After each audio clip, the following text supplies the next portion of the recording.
ஃபர்ஸ்ட்ல எவ்வளோ பேலன்ஸுக்குன்னே பார்க்கலையே நான். இவ்வளோ இருக்கா? சரி இது போதும் நினைக்கிறேன்.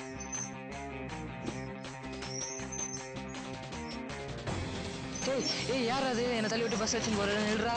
ஏய்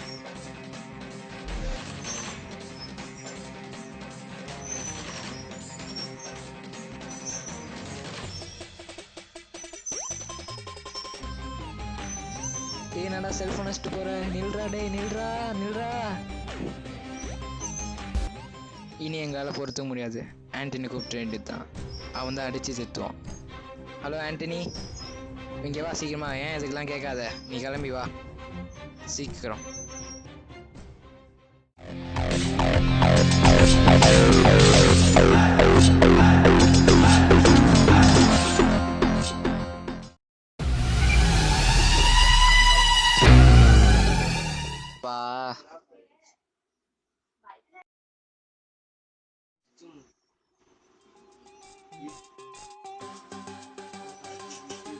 நீ தானே என் தம்பி வச்சவன், இருறா உன்னை அடிக்கிறேன்.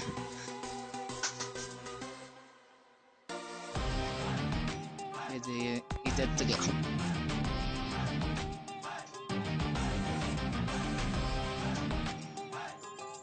டேய்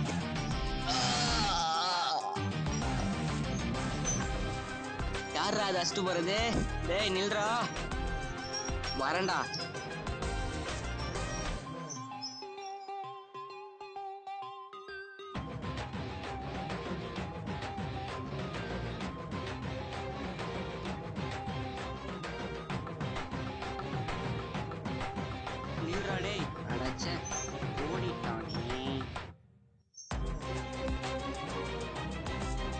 நான் பார்த்துக்க பிரகாஷ் தானே?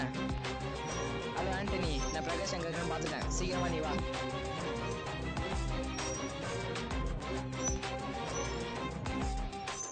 பிரகாஷ் எங்கடா? இப்பதான்டா அப்படி போனா.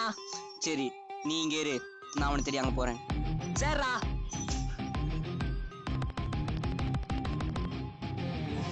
டேய் பிரகாஷ், நீ இங்க இருக்குன்னு தெரிஞ்சிருச்சு. நீ ஏன் வழியே வந்தா உன் நல்லது. புரிஞ்சா புர்றா. டேய் நில்றா. டேய் மாட்டுவாடா. டேய் மாட்டினடா. அவ்வளோதான்டா, பிடிச்சிட்டேன்டா. வாடா வாடா வாடா வாடா. நில்றா இங்க. டேய் விட்டுங்க. அண்ணாவா? அண்ணா நான் சொன்னேன். அப்ப ஏன்டா என்ன அடிச்ச? நீங்க என் தம்பி வச்சிங்களா, அதனால தானே அடிச்சேன். இப்ப பழிக்கு பழி. அப்படின்னா ஒருத்தனை அடிச்சு திருத்துறதோட மனசால திருத்துறது தான் சிறந்தது நான் புரிஞ்சுக்கிட்டேன். சரி, நான் உன் தம்பி அடிச்சது தப்பு தான், என்னை மன்னிச்சிரு. இல்லை நான் செஞ்சதோ தப்பு தான், நான் என்னையும் மன்னிச்சிருங்கண்ணா. நான் இனிமேல் திருட மாட்டேண்ணா. சரி என்னையும் மன்னிச்சிரு. நானும் அடிச்சு திட்டலாம் தான் இருந்தேன், ஆனால் ஒருத்தனை சொல்லாலே குணப்பட்ட முடியும் இப்போ தான் புரிஞ்சுக்கிட்டேன். என்னையும் மன்னிச்சிரு. நான் திருடனை மறுபடியும் அவங்ககிட்டே தந்துடுறேண்ணா. மகிழ்ச்சி.